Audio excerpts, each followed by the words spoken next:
Ayanokoji does not need threats, because his silence already makes people confess, hesitate, and break. He watches, measures, and waits long enough for others to expose themselves, which is exactly why his silence. In most stories, power announces itself with noise, a raised voice, a slammed door, a threat delivered with theatrical confidence. But Ayanokoji moves in the opposite direction. He does not perform power.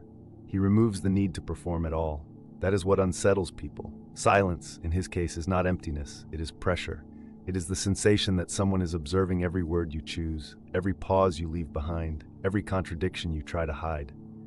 When a person speaks too little, others instinctively fill the gap with their own fears. They begin projecting motives onto him. Is he bored? Is he judging me? Does he already know the answer?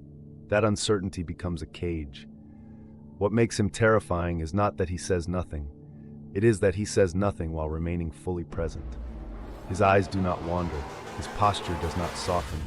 He gives no reassurance, no emotional feedback, no visible need to be liked. In social environments, most people rely on mutual performance. They smile to be smiled at. They nod to be accepted. They reveal fragments of themselves in exchange for fragments of trust. Ayanokoji breaks that system.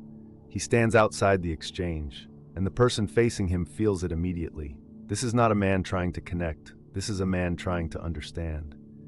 That distinction is lethal in human psychology. We fear being known more than being insulted. An insult can be answered, but being measured in silence feels like standing under a microscope. Every awkward second becomes evidence. Every careless sentence becomes a liability. His silence forces everyone else to become louder, more revealing, more unstable. They begin to over-explain, to justify, to defend themselves against accusations he never even made. That is the first layer of his terror. He does not attack the mask. He waits for the mask to collapse on its own. The second layer is that his silence is never passive. It is strategic stillness. In Ayanokoji's world, information is currency, and silence is the safest place to collect it. While others are busy performing status, he is listening for weakness. Who interrupts too much?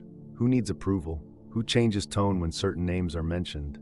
A normal observer hears conversation. Ayanokoji hears structure. He hears alliances forming, insecurities leaking, patterns repeating. And because he rarely speaks, nobody can easily tell what he has already concluded.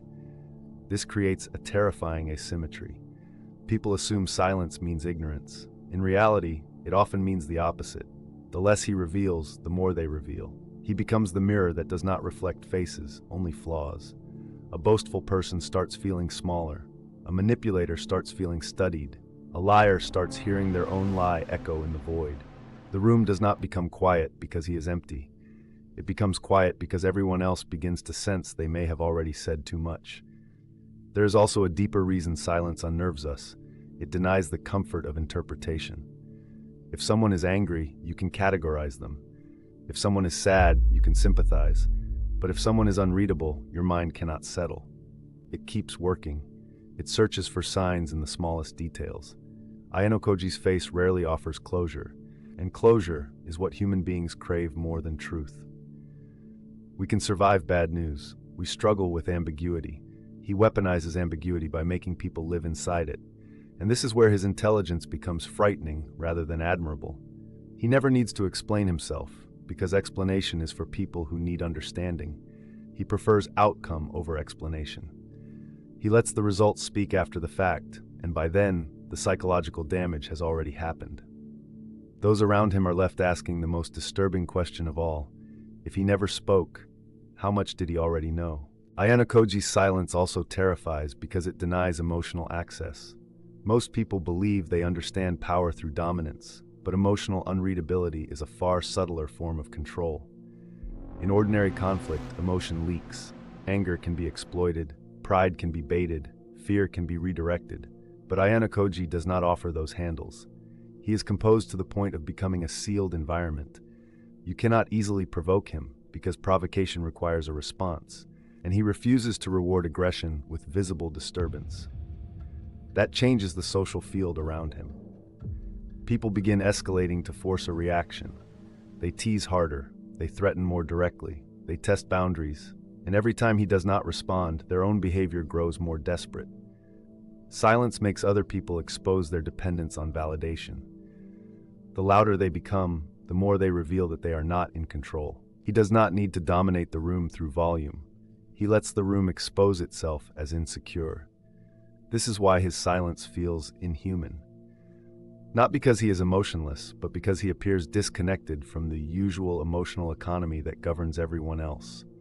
Most people want to be seen, understood, and valued. Ayanokoji behaves like someone who has studied those needs from the outside, then learned how to operate without them. That is deeply unsettling, because human beings trust what they can emotionally predict. We know how to respond to tears, laughter, anger, embarrassment. But what do you do with a person who gives you almost nothing and still controls the pace of the interaction? The answer is simple. You become dependent on him. You start reading his minimal reactions like sacred texts. A slight pause feels monumental. A glance feels like a verdict. The absence of emotion becomes more powerful than visible emotion because it leaves space for imagination, and imagination is crueler than fact. People fear what they cannot map. Ayanokoji understands that. His silence is not a void. It is a psychological environment in which everyone else starts losing their balance. What makes him especially frightening is that his silence often precedes precise intervention. He does not speak to fill space. He speaks only when the situation has already been arranged in his favor. That means every rare sentence carries weight. The room learns to anticipate consequence. When he finally says something, people listen, not because he is loud, but because he has trained them to associate his words with inevitability. This transforms silence into suspense.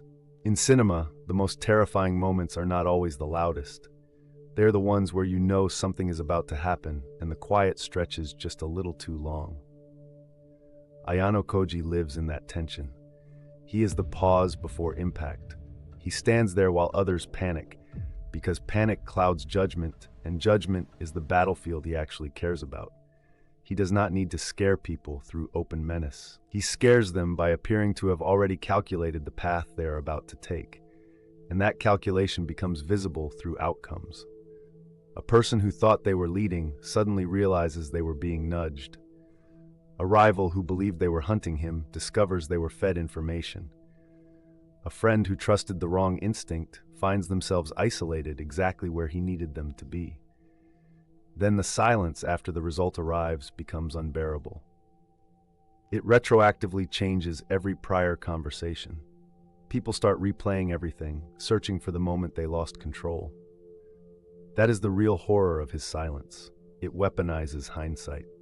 By the time they understand what happened, they are already trapped inside the meaning of it. They realize he was never wasting words. He was preserving leverage. Every statement he makes is a blade chosen with intention, but the sheath is silence. And because he rarely draws that blade, everyone assumes he is harmless until the damage is already done. That is not restraint. That is dominance with perfect timing. Ultimately, Ayanokoji's silence terrifies people because it exposes a brutal truth about human nature. Most of us are comfortable only when we can hear ourselves reflected back. We like conversation that confirms our identity. We like reactions that reassure us we exist in the social hierarchy we imagine. Ayanokoji denies all of that. He gives people no easy mirror, no emotional safety net, no verbal evidence that they matter more than the next variable in his analysis. So they become haunted by the gap he leaves behind. They ask themselves whether he is judging them, using them, or already several steps ahead. They cannot relax because silence does not close the story. It opens it. It invites interpretation, and interpretation breeds paranoia. The more intelligent the person, the worse it becomes, because smart people overfit patterns. They see too much. They suspect too much. They cannot tolerate not knowing where they stand. And perhaps that is Ayanokoji's most terrifying achievement. He makes silence feel like a verdict. Not because he speaks condemnation, but because he withdraws the comfort of being readable.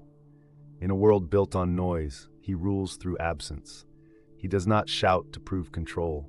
He waits until everyone else has talked themselves into surrender. That is why his silence is so disturbing. It is not the absence of sound. It is the presence of a mind that never needed sound to win. Ayanokoji does not dominate people by forcing fear into them. He does it by letting them discover their own fear in his silence. And once they do, they can never fully trust the quiet again.